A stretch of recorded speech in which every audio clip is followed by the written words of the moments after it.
What is up, guys? Today we're going to be talking about Cha-Ching Sandman Slim by Richard Kadrey.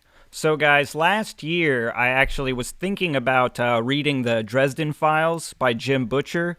The only thing that really kept me, held me back, so to speak, was just, my love for the darkness. And that maybe that was a little too light in the pants for me. And, no offense to people out there that love Dresden Files. But somebody, whoever, I can't remember, but thank you, whoever it was, recommended that I check out Sandman Slim as kind of the dark and dastardly alternative to Dresden Files. Now, guys, I don't know anything about Dresden Files, but if I was going to give my, shitty little book blurb for this one, I would say it's a lot like The American Constantine meets Max Payne. All right? All right. Let's get into it.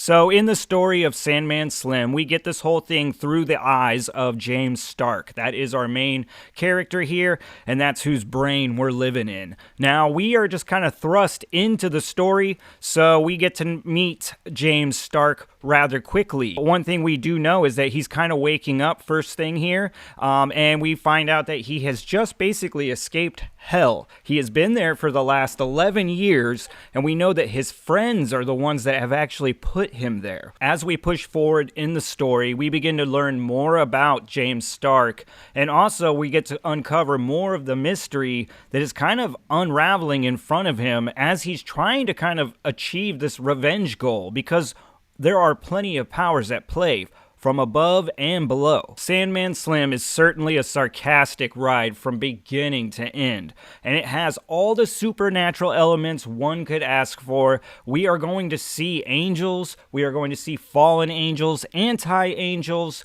vampires, and all other kinds of supernatural creatures, weapons, and all the like. Okay, so one of the first things I want to get into is just really just the story and just how crazy it is and how fun it is, but how it could also probably rub some people the wrong way. So this is kind of immediately going into like a subjective pro or con, just in the vibe of the story. I do think that people are going to have to suspend maybe a little extra belief. This does not come off as a serious book. This comes off as a fun, wild ride. So as long as you're okay with that and you're not looking to get in-depth, super serious, and put, a critical eye on everything, then, man, you're going to have a lot of fun. But yes, if you're looking for everything to be realistic or, well-researched or whatnot, you might, just have a nightmare picking this whole thing apart. Working off of this, I think just using the character, James Stark as an example of where people might love and or hate the book,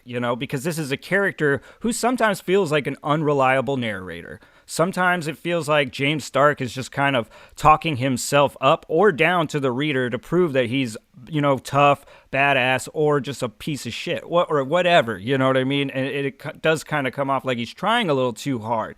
But like I said, if you're not trying to tear that apart, it's just part of this sarcastic, wild ride that Kadrey is really putting on show here. But by all means, people could get a little irritated with the way it's delivered to the reader, as well as just, James Stark is a horny hound, There is no parts really in this story where it turns into some Skinamax erotic tale. I don't even know if there's any actual sex in it. When James Stark, puts eyeballs on a woman, the first thing through his mind is, a sexual one. You know what I mean? And that could definitely come through rough on some readers, or, there's plenty out there that probably won't mind and will understand it's part of this, kind of silly machismo vibe, smacked into this sarcastic, self-centered sandwich that is James Stark. In keeping with this, there's sarcastic observations made by James Stark that are probably going to land or miss. One personally landed very well for me, specifically just, because of my geographic location. There's an observation in here, it's a smart-ass observation by James Stark, looking at tanning salons in Los Angeles. And he's like, tanning salons in LA seem like, having a frostbite parlor in Fairbanks.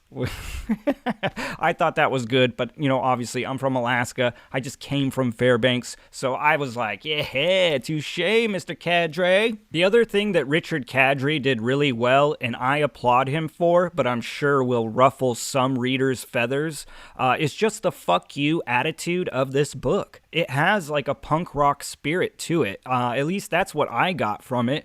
At times it feels like it's certainly poking fun at itself, but it also brings, the nasty. There is going to be plenty of violence, lowbrow, potty mouth humor, cursing from beginning to end.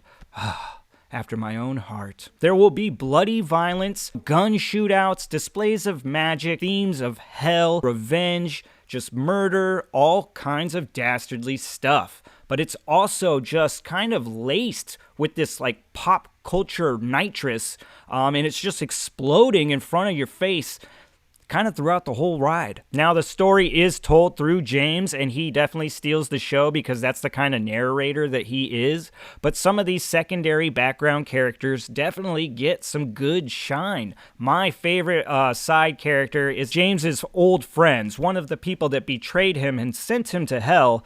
Now, through a certain predicament, has found himself with his head severed. Yet he's still alive, and now he's found himself just kind of the prisoner of his own closet, where his only company is now James Stark when he comes to interrogate him. So we can see, I like the book, but like I said earlier, I could totally see where some readers will be unable to get out of their own way to enjoy this sarcastic, self-centered wild ride. But it is lots of fun, guys. Like I said, you're just going to have to suspend a little bit more belief. The book is not to be taken too seriously. It literally pokes fun at itself. So my 2 cents for the slow and the struggling is yes, Sandman Slim is definitely for you. These kinds of books are built for the slow and the struggling. This is a book that you can get in, get out, and get on with your life. Something that is not going to require a shit ton of brain power. You're not going to have to keep track of a lot of stuff, even though there's a lot of things going on. It's just, these are supernatural elements, things that are there in part of the world, but not so integral to the story. There are simple threads to keep track of, and you can do it plenty easy. All right.